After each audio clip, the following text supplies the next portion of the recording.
the general.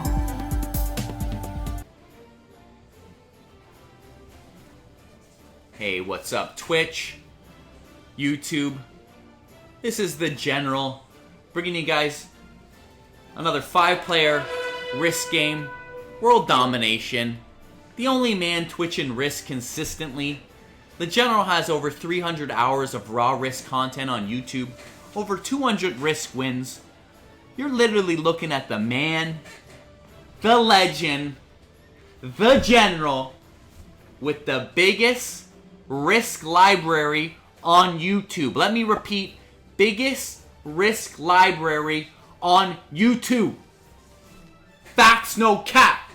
Can I get some facts, no caps for XA2004 in the chat so he knows what it's about, the General's all about? Been uploading since 2013 on YouTube. Biggest Risk library on YouTube. Nobody even close.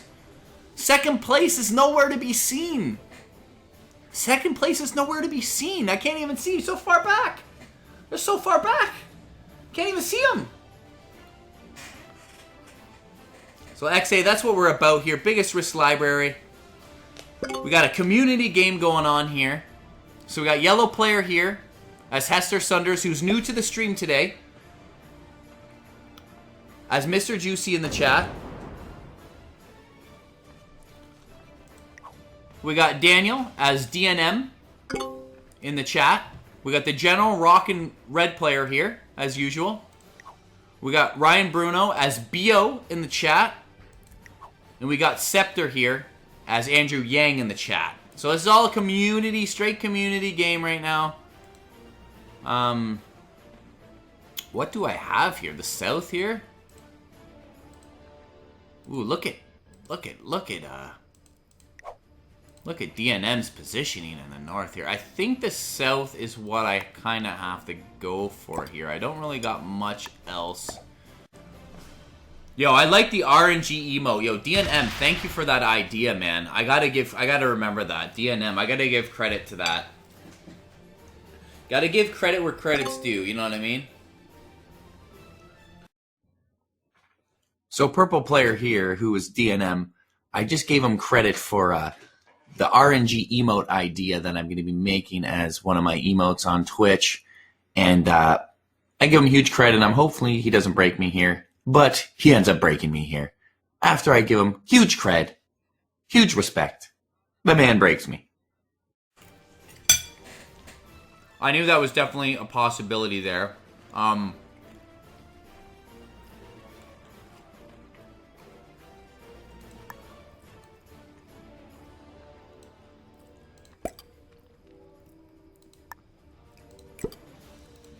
I might just try to hold it again. It's once again a desperate hold.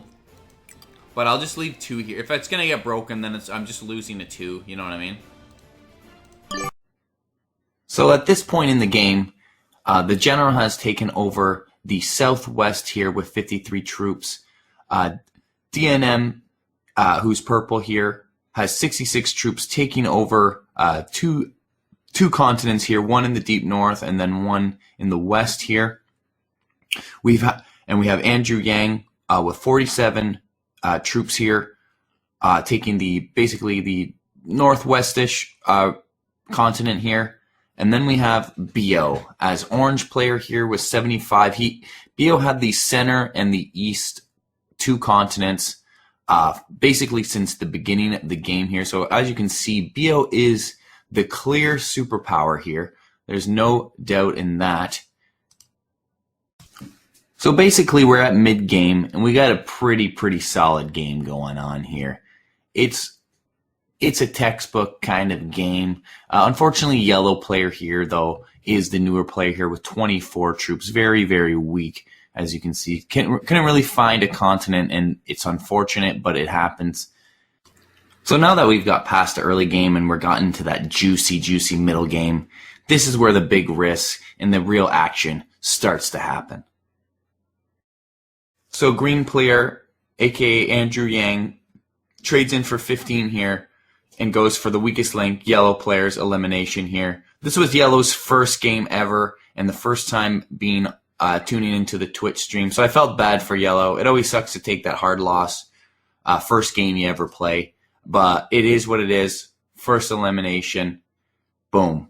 Weakest link. It usually always happens like that. Whoever the weakest link becomes a target. So Andrew Yang taking 4 cards here, giving Andrew Yang, a green player, a guaranteed trade-in next turn.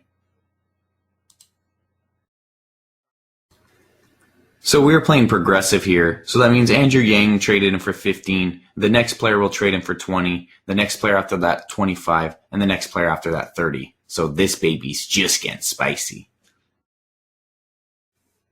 So we come to the point here where DNM, aka purple player, has broken green player just because they were their continent was weak after they had eliminated yellow here. So in response here, green player, aka Andrew Yang, takes purple out of the northern continent here, but also continues on to focus me and eliminate my 11 force there as well in the north. An unfortunate kind of turn of events for me. And then Andrew Yang ends their turn after that. So the general ends up trading in for 25 here. And the play that I decided to do in my mind was I just wanted to take territory away from BO, which is orange player here.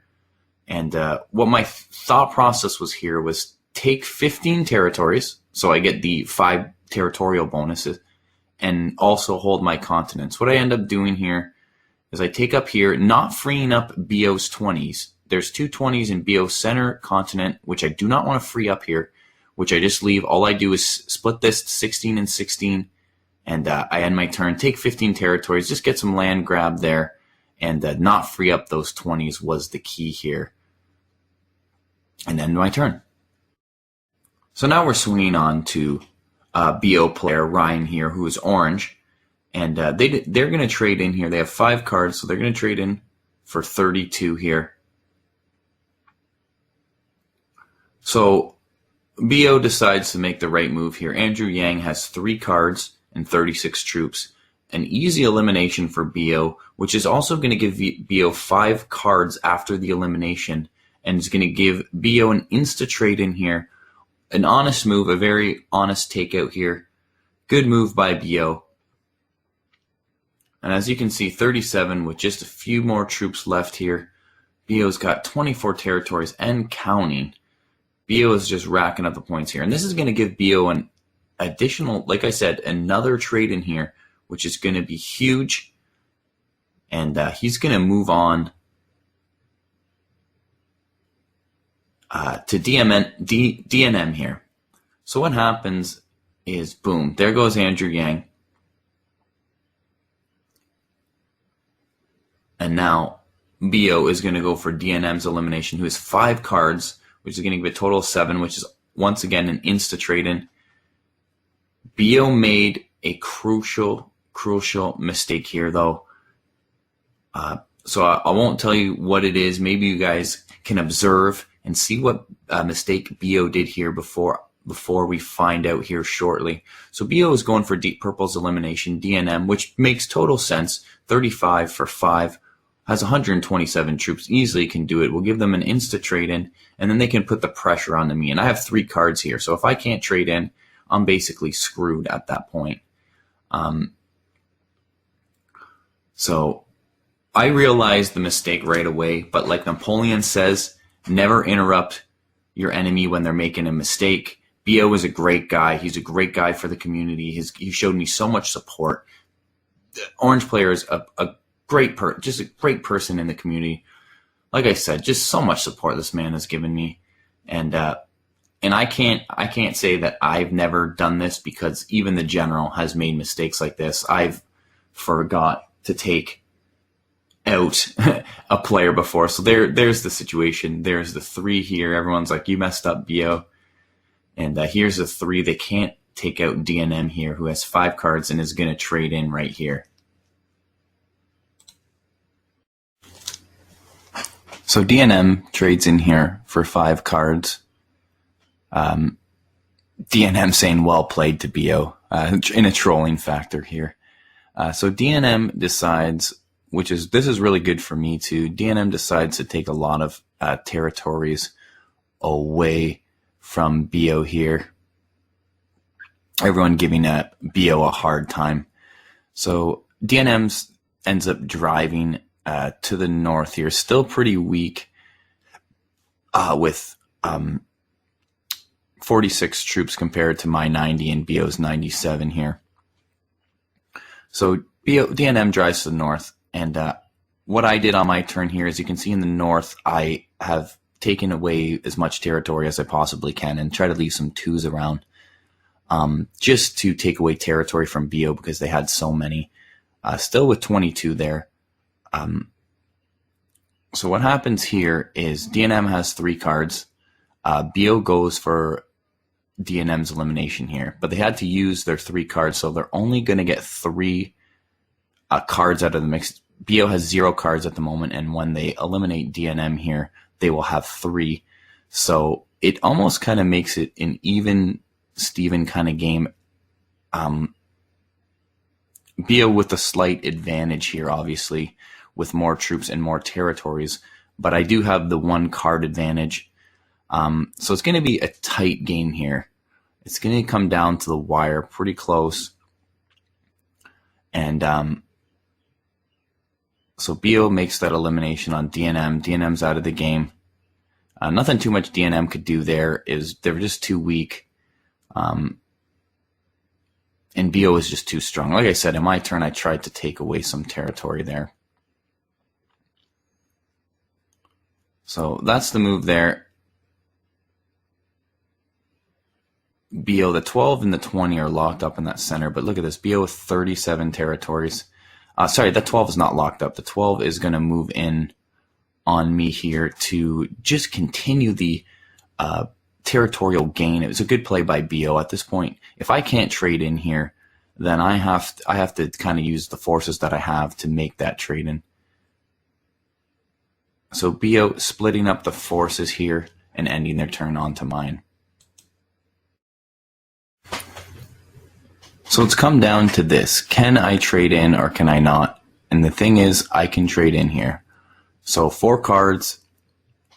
Luckily, I can trade in here. It's going to give me a huge edge onto BO here. And basically my play is I need to go for BO's elimination.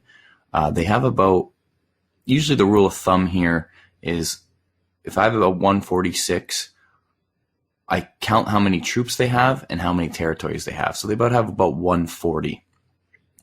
So usually that is about the risk. If you have the amount of active troops as they have active troops and territories, then you usually go for the risk 100%. So I go for it here, and it's on balanced blitz, which gives the attack die basically a slight advantage over true random. So it's a no-brainer to go for BO's elimination here, and I have to go for it because if I don't get BO's elimination, there's a good chance they have a trade-in at 4 cards, and they're going to bounce back on me here. So I'm taking a smart route here. I don't want to block in that 66 because I have done that before. You do kind of want to be careful when eliminating. Also, the turn timer is on 3 minutes, so I do got to not waste too much time here. I do got to go a little quick, but also taking my time to make sure I don't block my troops in here like BO had done earlier in the game. And like I said, it happens to the best of us, and the best thing you can do is just improve and move forward.